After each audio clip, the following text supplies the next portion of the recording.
What will shock everyone is this, right? So at the time, we were just friends, like basic friends. And I was dating someone at the time who, were about to get married. And then we had our introduction.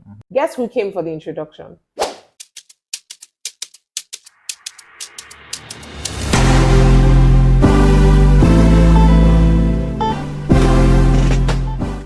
Hi everyone, and you're welcome to the Happily Ever After Marriage podcast. My name is Kaka, and this is my sweet boy. We're so excited that you're here again with us. And if you want to catch up on previous episodes, just go to the link in the description. So today, we're here to share with you every single thing that we know that you want to know, right? About us, exactly. And so we're going to be talking about me and you. Ooh. All right, like you already know, my name is Kaka, and this is my sweet boy, right? The only name for me, my sweet boy. Tom's my G. When you heard my name for the first time, what was on your mind? I'm like, Tommy, who be this guy? Tommy. The name was sweet, right? Tommy. Well, yes. And and it's amazing that I actually met this my sweet boy. I met him through his brother, who at the time was my very good friend. And I think we connected. I met your older brother first. Yeah. And then, so how did I meet his older brother? I met him at one music concert. And, we just became friends. I knew his brother. HOD in church? No, before the HOD part, I had been friends with him. Oh, wow. Interesting. Yes. So I met him, and then I met his wife. And then I think one day I got invited to their house, right? And then I met you. I met this amazing man. You came in contact with destiny. Seriously, babe. Came in contact with destiny. Okay, so I met you, and fast forward 10 years later. Look at that. Why, yeah, and we're born 2 children. I think I should also still backtrack, right? So because I had met your brother and then I realized that we're attending the same church. And then I hadn't joined the choir at the time. So he was still playing he was still the keyboardist, and I met him in church. And then I think one of those days I just talked to your brother after service in front of church. And I'm like, I always call his brother's name. I'm like, Mr. Wally, geez. No, I think I said Mr. Walls. Yes. I'm like, Mr. Walls, wait, don't you have any brother? And guess what? I say prophetically, because I met his older brother and I told him, I said, Mr. Oli, if you have a brother, I'm going to marry him. Yes, I remember. You remember, right? Yeah. And then I said that and I just left it there. And I think I came into the house and then I met you, I met Ini, and then I met a host of your other friends and here we are. What will shock everyone is this, right? So at the time, we were just friends, like basic friends. And I was dating someone at the time who, were about to get married. And then we had our introduction, yes, with that other person. And the introduction, guess who came for the introduction? My sweet boy came for that introduction that didn't quite work out. My brother invited me. Come on for there. To go to his friend's introduction, which was you. Yes. So, he came with his brother, who was my very good friend, and his brother and his wife. And then I saw him, and then he came as well with, and came for that introduction. And then I don't know what prayer he prayed. I don't know. I just came to you first. And then, that didn't quite work out well. And it happened. Yeah. Yes. Okay. So how did I meet you? I think on this faithful Sunday, after service, I was just chilling outside. I think I was waiting for my brother. So he was standing. He was HOD of choir, and let's just call your brother Angel. A lot of people were just going to greet him. Hey, Mr. Walls, Mr. Walls. So I saw you and another of your friends. You had the same physique, even the same height. I think the same complexion. I said, who are these beauties? Who are these beauties? Look at that. I didn't even think so much. I just appreciated God and, I moved on. Then, voila, few weeks, I saw you in our house. I said, okay. I see what you're doing, God. Are you serious? I see what you're doing. So it was after that Sunday that you saw me? Yes. My first time seeing you was after church service. Oh, wow. Apparently, I was still in a relationship. So, I couldn't look at you more than I would have. at the time because I was committed to someone else, but which didn't work out. Okay, Praise so we were Jesus. both committed. Exactly. In Very like very committed commitment. But I mean, right after that, it wasn't like we started dating immediately. You know, I think it took about a few months. We were just still friends, still talking. I had left, you know, the other relationship, and then I was just trusting God and just thanking God for my life. Right. And I remember it was quite tough on you at some point, you know, that when you come to visit and, you know, we'll take long walks. I'll walk you down to the bus stop. Yeah. You know, so you could catch a bus or a cab back home. You know, I think at that time you were looking for a place of escape. Right? Well, yeah. I mean, I had just come out of a relationship. Exactly. And I really didn't want to have to engage with plenty conversations. I remember I told you that there was an introduction, right? So it was, you know, leading to marriage. And so I think for me, I just didn't really want to have to be explaining to the whole world what happened, what went wrong, you know, and stuff. So for me, it was either your sister's either house. my sister's house, or I come to my friend's house, which was Mr. Walls, not him. Exactly. Mr. Walls and, you know, Ini at the time. And then I'll just come and, you know, I also went to my sister's house and any other friend's house I could find. Don't ask me if I had work. I had work. I had work. I mean, I was an entrepreneur. I was still trying to figure out this thing called business. So I still had some free time so I could go and visit, you know, and stuff. So, yes. Yeah. And I also remember, you know, your sister's house. I think we connected there a few times. You know, I'll come to your sister's place. We'll watch Food Network together. And that was where we found, you know, a connection via food. Shout out to my sister, secondly. Yes, and then I think Food Network. So we used to watch Iron Chef and then Chopped and all of those things. And even at your brother's house as well, they also watched them. We also watched them Iron Chef and stuff. And then I think one thing led to the other. We became interested in food. We always found a common ground when it came to food conversations. Like it just came, it was organic. We'll talk about this, tell you about Chef. Who are those chefs? Chef Morimoto. Chef Morimoto was one of our, you know, faves. Guy Fieri. All of those chefs. What's that one that's always looking cute with white hair? Was that that chef? No, that chef that was very put together. Zachary. Yes, you know, we had all of those chefs, you know, and stuff, and then the other lady, and then we just conversations just built from there. So I'd say that we found a common ground. Absolutely. And, you know, we're just able to start our conversations with ease. And, you know, from food, it would lead to, oh, so what are your dreams? Yeah. What's your interest? What do you want to do with your life? I was particularly interested in her because of her drive. I just like, you know, me, I'm a bit chilled and, you know, I'm a man of peace. But you know, she was just very driven. Am I a woman of war? She was very driven, you know, running a business. I think at the time I just got employed. That was my first agency job that I got at the time.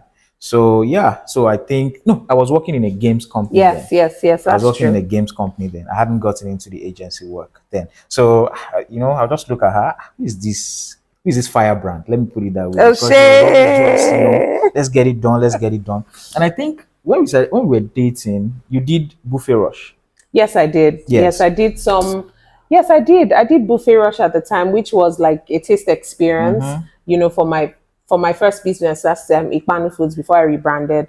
And then he was our graphic designer. And he was my strategy consultant. He was event planner. He was just there to support and just pull his weight, even if sometimes I stressed this guy. Oh my goodness. I'm like, no, I don't want this. I don't want that, you know, but he just really did everything to, you know, try to please me and just show that, see, I'm on your side, I'm with you. And, you know, I think for me at the time, how I knew that Tommy was the guy was, it might sound strange, but for some reason, I was in some weird debt, you know. I mean, I entered into debt. I bought clothes and shoes as an entrepreneur, you know, and for business as well, you know. I mean, you can't blame me. I was, you know, doing corporate catering and I just really needed to look the part, you know, going to all these offices and all that. So I carried money, told the person, you know, I'll pay in bits. And for some reason, it was just a mess, you know, and I just couldn't pay at the time I promised to. And then I met Tommy and I just told him, I mean, remember we're already building friendship. Yeah. And then I told him that, I'm just in debt, and stuff. And I wasn't looking for him to pay. And, what really struck me was the fact that he didn't come to me and say, okay, how much is it? Take, I'm paying for it. Rather, he sat me down and then said, so do you want to write everything out, right? How much you're owing? And then now said, let's pray over it. Let's agree over it that, all of this is going to be paid. And in that moment, I was just like, God, hey, somebody's praying with me. This is my fish shop. And I think that was really significant for me that, you held my hands, prayed with me, and, you just had faith and said we should agree that this debts were going to be cleared. And in the space of 2 weeks, for every money that came in, right, I would tell Tommy, oh, a client just paid me for this. And it's like, have you taken out your profits? What's left? Okay, pay this person, pay that person, pay this person. And that's how I was able to clear every single thing in the space of 2 to 3 weeks. And this even happened, I think, yes, this happened when we went to your mom. Yeah. So when he took me to see his mom, this friendship, please bear in mind, it was friendship, right? And I think my kind of person as well, it's easy to be friends with me, right? So, he was going to visit his mom on a particular day, and I'm like, do you want me? Can I come? So it wasn't like he was taking me to see his mom, like relationship. No, we're just going to visit. I wanted to follow him, so I'm like, can I come? And he's like, no problem. So yeah, let's go. And then we went that day, greeted his mom. I greeted your grandma, and then that was it. And then I think we prayed at your mom's house that day when I told you how much I was owing, and then, that was just my faith. That was my faith. That was a faith booster for me. That wow. I didn't know that I could pray to God about the debt I was owing. And then, he opened my eyes and to see that. And then we could agree in faith for it to be paid. And miraculously, everything was paid. Exactly. Okay, I think one of the highlights of when we were dating was our spiritual journey. I'm a very chilled person. She is. Let's go. Fire! Let's wound them. Where are they? So I think a particular group, was it Euphoria? They were doing something in Unilag at the time, a concert. So I went with my brother and, we met, we connected there again. And, so when it was time to pray. No, let me backtrack. We went together. Oh, okay. Yes. Your brother was there, I think, but we went together at Unilag. And I came to meet you at Unilag when you said Euphoria was happening. Yeah. So I came to Euphoria and met you during that worship meeting. And then it was new for me, right? It was a new experience for me. And I'm like, you can worship like this, I mean, I was used to regular worship meetings, praise and worship and all that. But this one was like, it was just so intense and it was new for me. So go ahead. So we met there and I saw my wife praying. Like, she wanted all the demons in the world to die. Come on, babe. So at the time, I didn't even know she was watching how I was praying and all of that. So later, so we had a conversation about it. She felt I was too chilled. Well, I didn't think much of how she was praying, but I felt maybe she was quite much, in the realm of the spirit. Wait.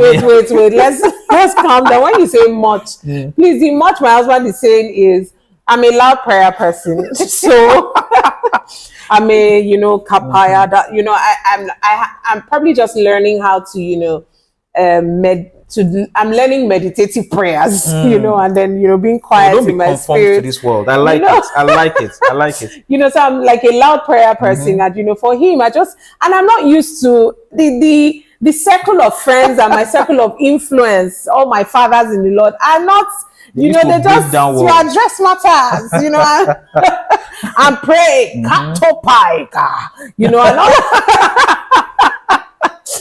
So I mean, you learn, the Bible says that be ye followers of them who faith and, who through faith have inherited promise. And, I followed all of this, men of God and my circle of influence as they followed Christ. So what I saw it wasn't, Father, thank you, we worship you. It was and so when we met and I'm like, he's too chilled. Are you sure this man is born again? How can you just become like this? Jesus. And stuff. And I think that was so. Let me let you finish your gist, right? So go ahead. Yeah, I like how you're giving me spice. But over the years, I mean, I quickly realized that, or we both quickly realized that, that prayer it's not necessarily one way. Mm-hmm. You know, there's sometimes you just have to pour out your heart to God, and there's sometimes you have to address, you know, certain things, issues, you know, matters and all of that. So it actually took a while before, you know, we came to. We had a middle ground. Yes, you know, we met in the middle. It took a while, but I mean, thank God we are here. But that was pretty much at the time when we're still dating. Yes. We had started dating, yes. So the euphoria was like our first date, by the way. Yes, that was our first date. So months later, I think I came to your house at Ogba from work. I was working at K2 at the time. So I would, you know, go and see the love of my life in Ogba. You know, then I started making my intentions very clear, little by little. Little by little, little by little. But we hadn't talked marriage, No, we're just still dating. I think the points, maybe we dated for about, say, 6 to 8 months. About that, we weren't like a year, you know. It was his brother, this same brother. We're going to call him Angel in this entire episode. Angel Walls. You know, Angel Walls. And then I think I came to visit one other day, and then, you know, his brother and I just got talking, and it's like, oh, I see that you and my brother are, you know, like serious and stuff. And he just asked me, he said, so what's the plan? You know, so in my mind, I'm like, what's the plan? I said, we are just dating, nothing, there's no plan, you know. And he's like, no, what's the plan? Have you asked him what his intentions are? You know, I mean, you would think that, you know, an older brother would probably defend his brother and do, but this man came and told me, like, it was, remember we said it's Angel Walls, you know, so he comes and tells me, I think you should speak with him. I think you guys should fix a date. You know, those were his words. I was like, you know, it just sounded really weird. Fix a date. How did we go from, I see you guys are serious, to fix a date, you know? And in that moment, that was a light bulb moment for me. You know, I'm like, okay, so there's really something here. We shouldn't just be, you know, passing time and just enjoying the relationship and building friendship for forever. You know, so he's like, fix a date, you know, speak to Tommy, fix a date so that you guys can begin to plan towards it. So I'm like, okay, I would have that conversation with him, you know, and stuff. I would have expected, or I would have thought that, you know, Angel Walls would most likely have spoken to his own brother and told him, what's your plan and all that. But I'm sure they had the conversation, yeah, low-key we did, you know, at some point. And then I came to Tommy, I think the next day or 2 days after, I don't know, we saw some days after, and then I'm like, okay, hello, how are you? What's going on? Did you even need to ask before I told you my intentions? Well, No, I know that you had told me, yes, I think. I've been passing my intentions. But you not tell me, gong. But me, I now came. I came with force. I didn't want you to go through the corners. Talk to me direct. Don't go through the corners, you know. And, you know, Tommy came, and okay, no, I spoke to him. We just had like a meeting, you know, and then I spoke to him, and I'm like, okay, so I'm grateful for where we are. So what are the plans, you know, and stuff. Then she warned me, don't propose to me with a ring. You had to say that. So, I mean, deep secrets. So maybe in another episode, I'm going to tell you the reason why she said I shouldn't propose. But you had to say that, really. I had to. It saved me a lot of money anyways. Saved me a lot of money. But fast forward from that, you know, from 10 years ago, about 11 years ago when we're dating, and then he told me his clear intentions. He didn't go through corners, you know, and we talked about it, you know, went back and forth and said, okay, I think we should begin to consider having premarital counseling, you know, and stuff. And I think we just made that decision. Amazingly, that month that we're talking about it, premarital counseling was going to start that month, right? And so everything just worked out, you know, lines fell for us in pleasant places. It was just like that.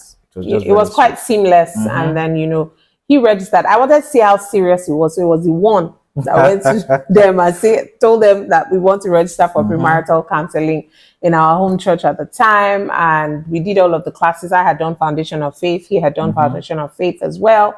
And we started premarital counseling. And so here we are, 10 years on this journey called marriage. And it's been happily ever after. I kid you not. I'm super grateful for doing life with Tom Lola. And I'm sure the feeling is mutual. Mostly it's mutual, right?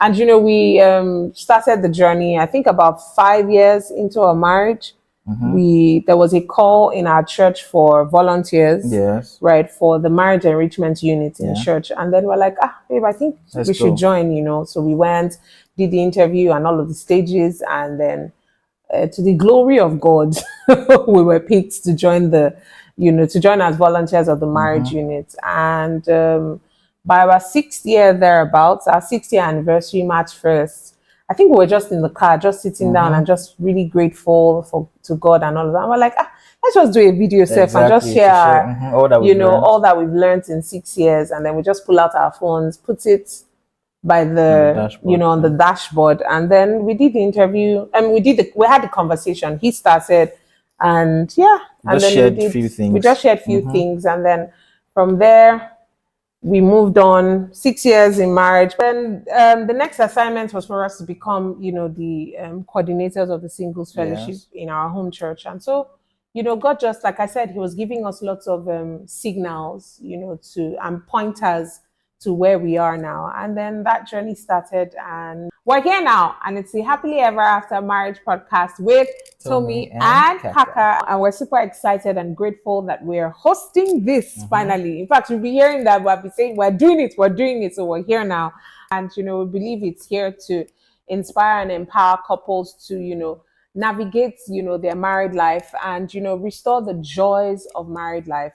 Most importantly, while honoring God. Exactly. Yes. All right. So thank you for sticking out, or for sticking with us, and for hanging out with us. If you're yet to subscribe, please do so by clicking the link in our description box. And follow us as we follow Christ. Remember, it's the Happily Ever After Marriage podcast with Tommy and Kaka. See you in the next episode.